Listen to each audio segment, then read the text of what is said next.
పండగలే. High power ఉల్లాసం, high power ఉత్సాహం, high power ఆరోగ్యం, హై పవర్ ఆనందం. గుంటూరు వారి XXL మరియు హై పవర్ హార్స్ దేశవాళీ మినపగుళ్ళు. బంధాలు అనుబంధాలు మరింత దృఢంగా, మరింత బలంగా.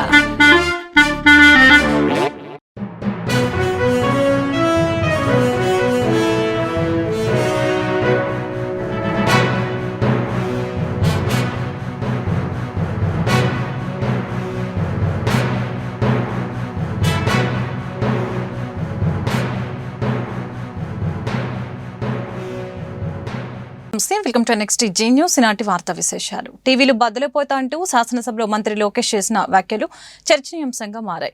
డీఎస్పీపై ప్రశ్న అడగవలసిన వైసీపీ సభ్యులు సభకు హాజరు కానప్పటికీ వారికి సమాధానం ఇచ్చిన మంత్రి లోకేష్ ఆసక్తికర వ్యాఖ్యలు చేశారు. శాసనసభ ప్రశ్నోత్తరాల్లో భాగంగా పాఠశాలలో ప్రహరీ గోడల నిర్మాణం, డిఎస్సీలపై సభ్యుల ప్రశ్నలకి లోకేష్ సమాధానమిచ్చారు. గత ప్రభుత్వంలో 117 జీవోతో నిరుపేదలకి విద్యను దూరం చేశారని, 12 లక్షల మంది విద్యార్థులు తగ్గిపోయారని విమర్శించారు. నాడు నేడుపై ఆరోపణలు వచ్చాయని, నాణ్యత లేదని ఫిర్యాదులు ఉన్నాయని, వాటిపై చర్యలు తీసుకుంటామని తెలిపారు. స్కూళ్లలో మౌలిక వస్తువులపై సిఎస్ఆర్ ద్వారా డిప్యూటీ సీఎం ఎలా అభివృద్ధి చేస్తున్నారు, అలాగనే మనము చేద్దామని లోకేష్ పిలుపునిచ్చారు. చూస్తే వైసీపీ ప్రభుత్వం నాడు నేడు పేరుతో ఉన్నటువంటి పాఠశాలను కాస్త కూల్చేసి ఆ పిల్లల పాఠాలకు చెప్పుకోవడానికి కానీ, లేకపోతే విద్యను బోధించడానికి కానీ, అభ్యసించడానికి కానీ లేనటువంటి పరిస్థితులు అధ్యక్ష. సగం కట్టి వదిలేసినటువంటి నాడు నేడు స్కూల్స్ జరిగినటువంటి కోట్ల రూపాయల అక్రమాలకు వెంటనే విజిలెన్స్ ఎంక్వైరీ వేయాలని కూడా కోరుతా ఉన్నాను అధ్యక్ష. గత ప్రభుత్వంలో విద్యార్థుల భవిష్యత్తుతో చెలగాటమాడి వారి జీవితాలను నాశనం చేసింది అధ్యక్ష. వాళ్ళ పార్టీ రంగులు స్కూళ్ళకి పెయింట్లుగా వేసుకొని ఫండ్స్ అన్ని కూడా నిర్వీర్యం చేయడము జరిగింది అధ్యక్ష. కాంపౌండ్ వాల్స్ లేని స్కూల్స్ ఎన్నున్నాయో తెలియకుండా చేశారు అధ్యక్ష. ఈ ప్రహరీ గోడలు మొత్తం పూర్తి చేయాలంటే దాదాపు 3,000 కోట్ల రూపాయలు రాష్ట్ర ఇప్పుడు అవసరం ఉంటుంది అధ్యక్ష. ఇది కన్వర్జెన్స్ కింద, అంటే ఒక పక్కన ఉపాధి హామీ కింద, ఇంకో పక్కన మనబడి మన భవిష్యత్తు కింద కార్యక్రమం కింద దశల వారీగా చేపడతామని గౌరవ సభ్యులకు నేను తెలియజేస్తున్నాను అధ్యక్ష. అంతేకాకుండా అధ్యక్ష, నాడు నేడు పైన కూడా గతంలో అనేక ఆరోపణలు వచ్చినాయి, నాణ్యత లేదని కూడా వచ్చింది అధ్యక్ష. దానిపైన కూడా గౌరవ సభ్యులు ఇప్పుడు కోరారు, యాక్షన్ తీసుకోమన్నారు. తప్పనిసరిగా నేను నివేదిక తెప్పించుకుంటాను. దాని తర్వాత గౌరవ సభ్యులతో చర్చించిన తర్వాత నిర్ణయం తీసుకుంటున్నాను. 4వ ప్రశ్న కూడా మా శాఖకు సంబంధించింది. గౌరవ మంత్రులు సభ్యులు ఒప్పుకుంటే ఆ ప్రశ్న కూడా సమాధానం చెప్పేస్తాను. అక్కడ వారు కోరిన ప్రశ్నలు వేసిన సభ్యులు ఎవరు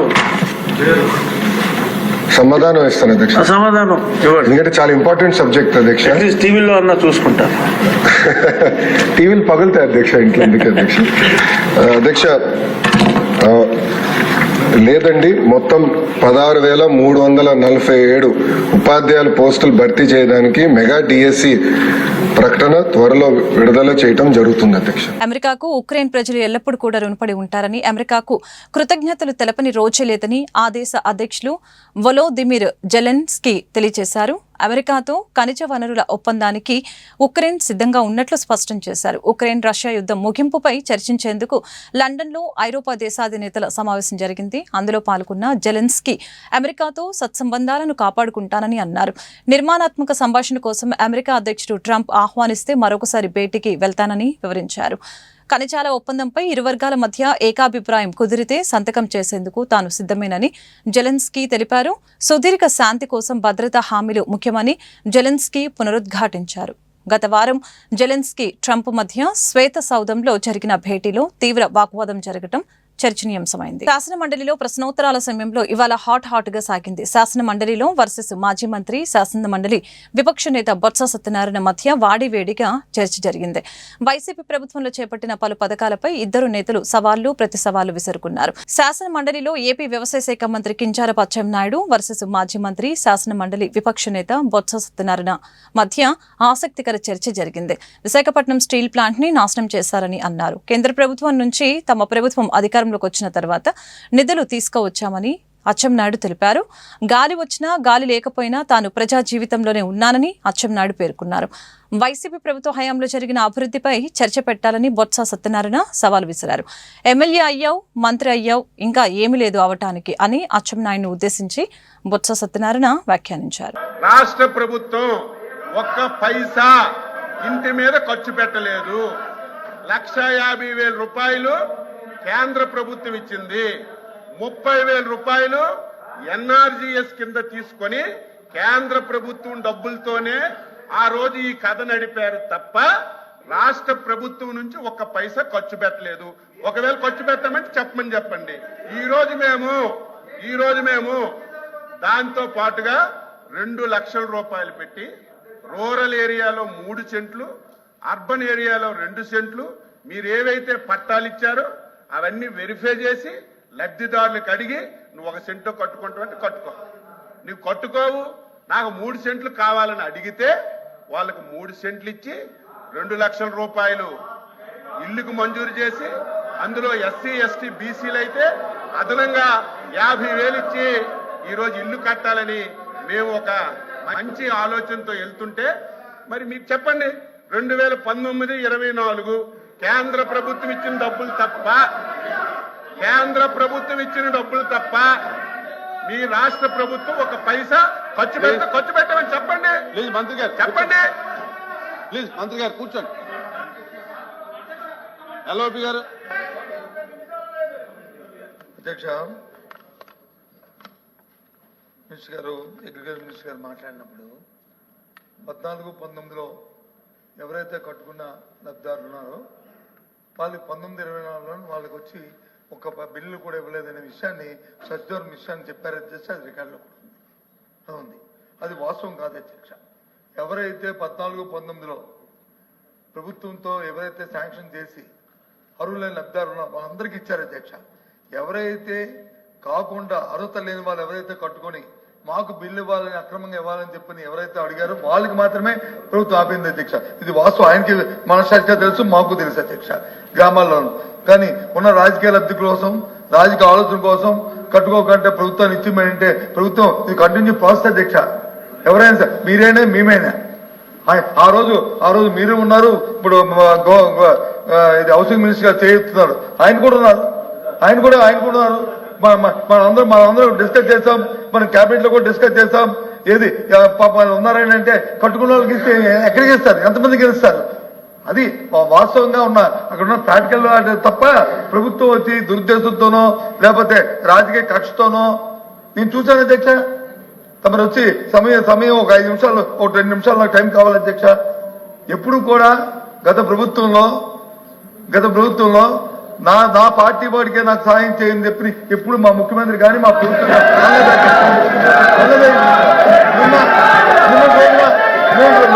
సాక్షాత్తు రాజ్యాంగ పదవి ఉండి రాజ్యాంగ పదవి ముఖ్యమంత్రి గారు మాటలు తీసుకుంటే సిగ్గుపడాలి అధ్యక్ష. సిగ్గుపడాలి.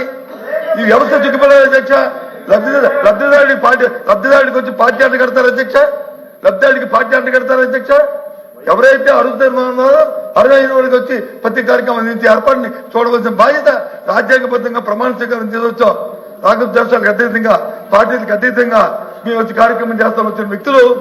గంజాయి సాగు 11,000 ఎకరాల నుంచి 100 ఎకరాలకి వచ్చిందని, ఇంకా పూర్తి స్థాయిలో అరికడతామని హోంమంత్రి వంగలపూడి అనిత తెలియజేశారు. గంజాయిని అరికట్టేందుకు ప్రభుత్వం అన్ని చర్యలు తీసుకుంటుందని, ప్రభుత్వం ఏర్పాటు చేసిన ఈగల్ టీం గంజాయి అరికట్టడంపై దృష్టి పెట్టిందని తెలియజేశారు. స్కూల్స్, కాలేజీ పిల్లల గంజాయికి బానిసలు కాకుండా అన్ని జాగ్రత్తలు తీసుకుంటున్నాం అని జిల్లా కలెక్టర్ల వారీగా వర్క్షాపులు జరుగుతున్నాయని హోంమంత్రి తెలియజేశారు. గంజాయి అరికట్టేందుకు ప్రభుత్వం అన్ని చర్యలు తీసుకుంటుందని అన్నారు.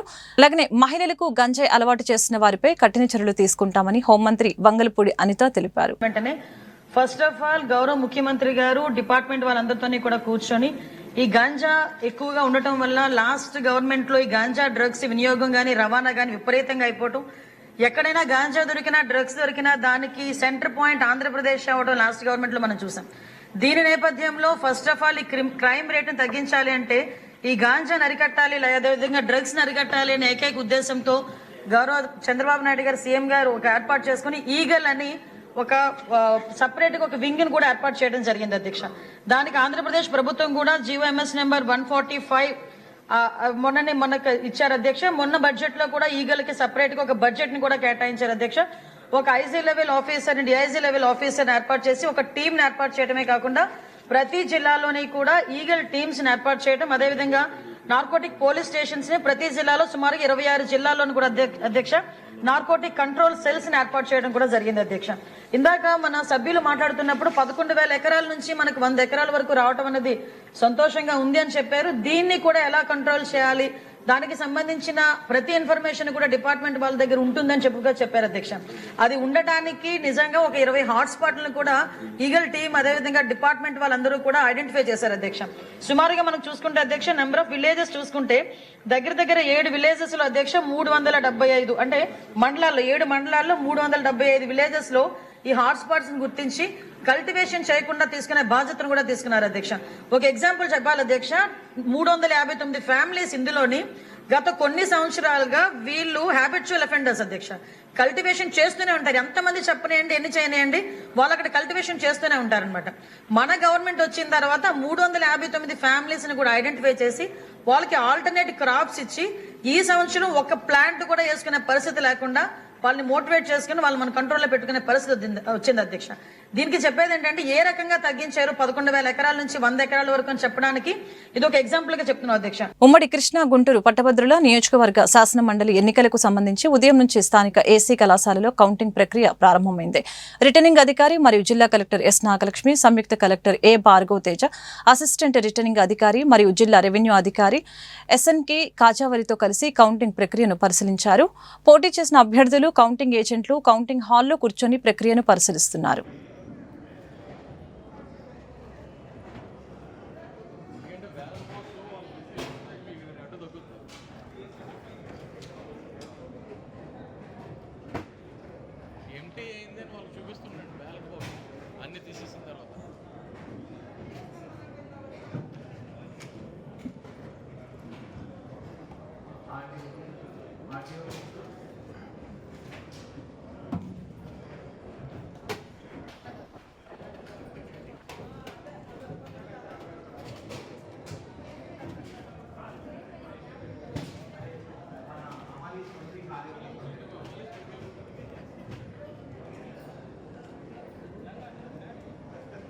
గత ప్రభుత్వంలాగా కూటమి ప్రభుత్వం అరాచకాలు చేసే ప్రభుత్వం కాదని కూటమి ఎమ్మెల్సీ అభ్యర్థి ఆలపాటి రాజా తెలిపారు. ఈ సందర్భంగా ఆయన మీడియాతో మాట్లాడారు. ఉదయం 8 గంటల నుంచి ఎన్నికల కౌంటింగ్ ప్రారంభమైందని చెప్పారు. 50 ఓట్లు కలిపి ఒక కట్టగా విభాగం చేశామని తెలిపారు. 2 గంటలు ప్రాంతానికి కట్టెలు కట్టే అవకాశం ఉందని చెప్పారు. పోస్ట్ బ్యాలెట్స్ ఓట్ల లెక్కింపు ఆల్రెడీ స్టార్ట్ అయ్యాయని అన్నారు. 2,41,000 మంది ఓటర్లు ఫిబ్రవరి 27వ తారీఖున తమ ఓటు హక్కును వినియోగించుకున్నారు. ఉమ్మడి కృష్ణా గుంటూరు ఎన్నికల్లో నాకు జరిగిన గౌరవం మరే ఒకరికి జరిగి ఉండదని నేను అనుకుంటున్నాను. దానికి కారణం చంద్రబాబు నాయుడు నాకు ఓటు వేయటమేనని అన్నారు. పోలింగ్ జరిగింది.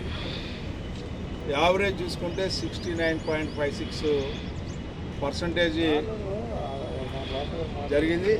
ప్రతి ఒక్కరూ పండగ సందర్భంగా ఈ ఓటింగ్ ప్రక్రియ కూడా ఎక్కువ జరగడానికి కారణమైంది. ఎందుకంటే ఈ 2 జిల్లాల్లో కోటయ్య స్వామిని చూడటానికి ఆ రోజు పండగ సందర్భంలో అందరూ గ్రామాలకి రావటం, పట్టణాలకి రావటం, ఆ రకంగా ఓటింగ్ పర్సంటేజ్ కూడా పెరగడానికి కారణమైంది. అయితే ఈరోజు నాకు గొప్ప అదృష్టం ఏంటంటే 33 నియోజకవర్గాల్లో ఉన్నటువంటి ఎమ్మెల్యేలు, ఎంపీలు, మంత్రులు, మరి ముఖ్యంగా ముఖ్యమంత్రి గారు, అదేవిధంగా యువ నాయకుడు నారా లోకేష్ గారు నాకు ఓటేసినటువంటి సందర్భం.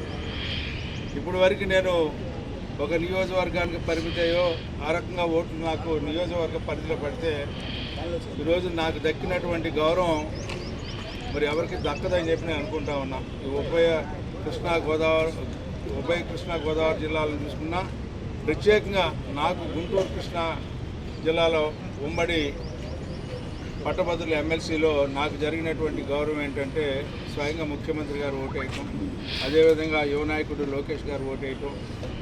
అందుకనే ఈ రోజున వారు ఓటేసిన సరళి మనం గమనించినట్లయితే అప్పుడు వరకు జరిగినటువంటి పర్సంటేజ్ ఒక రకంగా అయితే వారు ఓటేయంగానే ప్రతి వాళ్ళు మనం కూడా ఓటర్లు ప్రభావితమైనటువంటి పరిస్థితి.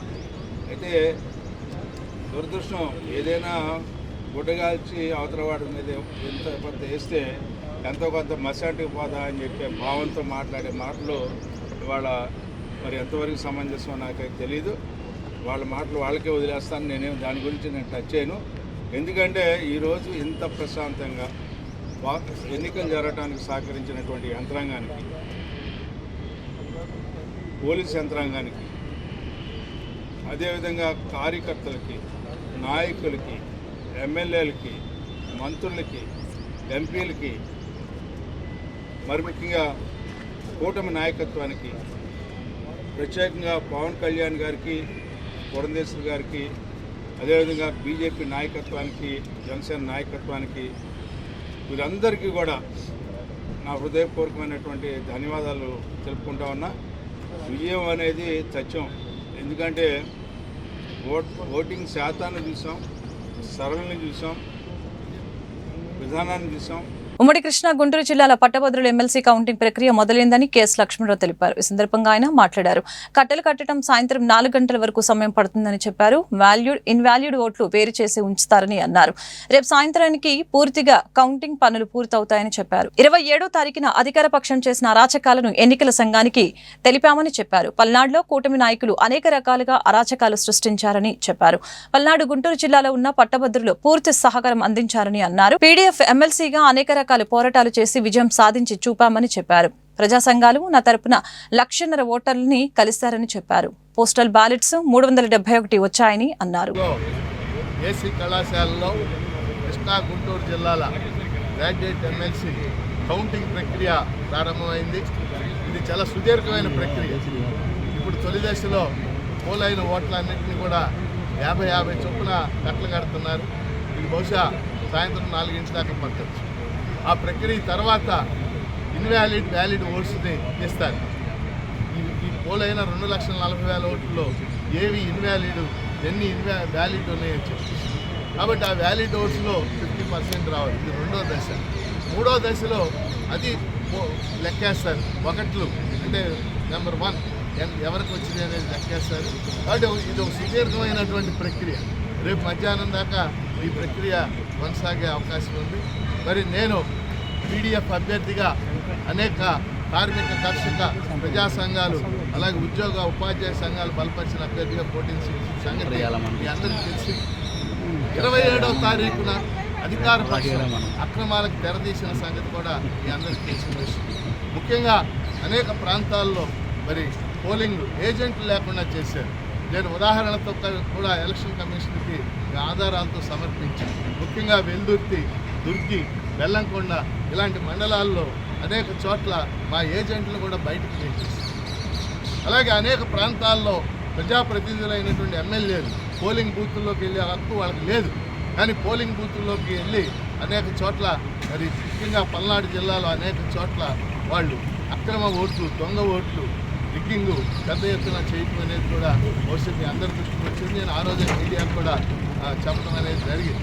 అనేక చోట్ల ఎమ్మెల్యేలు బూతుల్లోకి ప్రవేశించారు. ఎమ్మెల్యేలు బూతుల్లో ప్రవేశించే హక్కు లేదు. కేవలం అభ్యర్థులు, వాళ్ళ చీఫ్ ఎలక్షన్ ఏజెంట్లు మాత్రమే బూతుల్లో. ఇన్ని అక్రమాలకి తెరతీసి అయినప్పటికీ కూడా ఈ 2 జిల్లాల్లో ఉన్నటువంటి ఉద్యోగులు, ఉపాధ్యాయులు, కార్మికులు, కర్షకులు, నాయకులు, నిరుద్యోగులు ప్రధానంగా వీళ్ళందరూ కూడా నాకు పెద్ద ఎత్తున ఓట్లు వేశారు. జెన్యూన్గా ఓటింగ్ జరిగినటువంటి ఓట్లన్నింటిలో ఎక్కువ భాగం నాకు పడినాయి అని భావిస్తూ ఉన్నాను. దీనికి ప్రధానంగా 3 కారణాలు.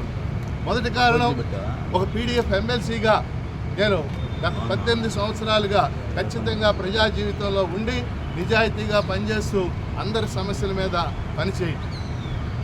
రెండో కారణం, ప్రధానంగా ఈ కూటమి ప్రభుత్వం ఏర్పడిన తర్వాత చెప్పేదానికి చేసేదానికి పొంతన లేదు. డిఎస్సి మీద మొదటి సంతకం అన్నారు. ఆ నోటిఫికేషన్ వస్తుందో రాదో కూడా తెలియదు. సంతకం చేశారు. ఈ వార్తలు ఇంతటితో సమాప్తం. మరొక బులెటిన్లో మళ్ళీ కలుద్దాం. నమస్కారం.